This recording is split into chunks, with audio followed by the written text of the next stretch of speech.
এটা কি সত্যিই আমাদের দেশের কোনো জায়গা?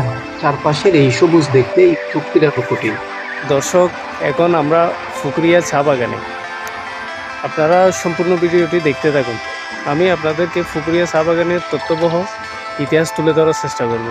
আপনি কি এমন কোনো জায়গায় গিয়েছেন যেখানে চারপাশের সবুজ আপনাকে কিছুক্ষণের জন্য সব চিন্তা ভুলিয়ে দিবে? আজ আমরা চলে এলাম বেলগাঁওয়ের এই মনোমুগ্ধকর চা বাগানে, যেখানে সারি সারি গাছ, পাহাড়ি পরিবেশ আর নির্মল বাতাস সবকিছু মিলে জায়গাটা যেন প্রকৃতির এক অপরূপ ক্যানভাস। মোবাইলের এই ছোট ক্যামেরায় এই সৌন্দর্য কতটুকু ধরে রাখতে পেরেছি জানি না, তবে বাস্তবে এই দৃশ্য আরো বেশি সুন্দর। প্রকৃতিকে যদি আপনি খুব কাছ থেকে অনুভব করতে চান, তাহলে এমন জায়গায় একবার হলেও আসা উচিত। শহরের ব্যস্ততা থেকে একটু দূরে, সবুজের মাঝে হারিয়ে যেতে চাইলে এমন জায়গার জুড়ে নেই।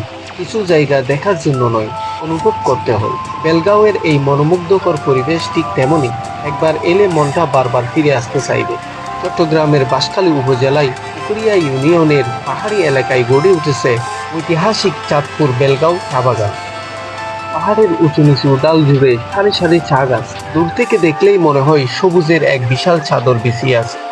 বেলগাঁও চা বাগান দীর্ঘদিন ধরে এই এলাকার একটি পরিচিত দর্শনীয় স্থান। এখানে চা পাতা প্রক্রিয়াজাতকরণ করার জন্য কারখানাও রয়েছে এবং বিভিন্ন সময় স্কুল কলেজের শিক্ষার্থীরাও শিক্ষা সফরে এখানে আসেন। বাগানটি প্রায় কয়েক হাজার একর পাহাড়ি এলাকা জুড়ে বিস্তৃত বলে বিভিন্ন সূত্রে উল্লেখ পাওয়া যায়। চা উৎপাদনের পাশাপাশি এর প্রাকৃতিক সৌন্দর্য পর্যটকদের আকর্ষণ করে। আর সবচেয়ে সুন্দর বিষয় হলো এখানে প্রকৃতি আর চা শ্রমের গল্প যেন পাশাপাশি চলে। তাই বেলগাঁও শুধু একটি চা বাগান নয়, এটি দক্ষিণ চট্টগ্রামের সবুজ প্রকৃতির শ্রম ও ঐতিহ্যের একটি সুন্দর অংশ।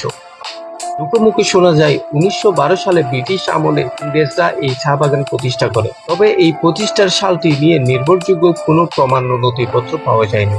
1947 সালে দেশভাগের পর বাগানটি মালিকানা সংকটে পড়ে এবং দীর্ঘদিন অব্যবস্থাপনার মধ্যে ছিল। 1965 সালে বাগানটি অর্পিত সম্পত্তি হিসেবে চা বোর্ডের তত্ত্বাবধানে আসে।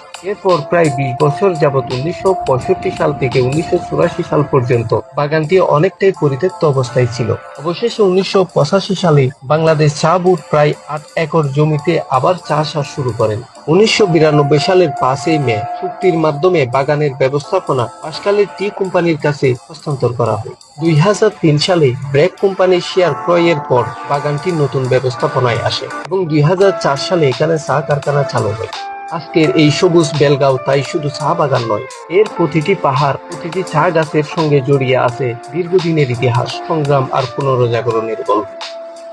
ভিডিওটি ভালো লাগলে লাইক দিন, আর এমন অজানা সুন্দর জায়গার গল্প জানতে ফলো দিন।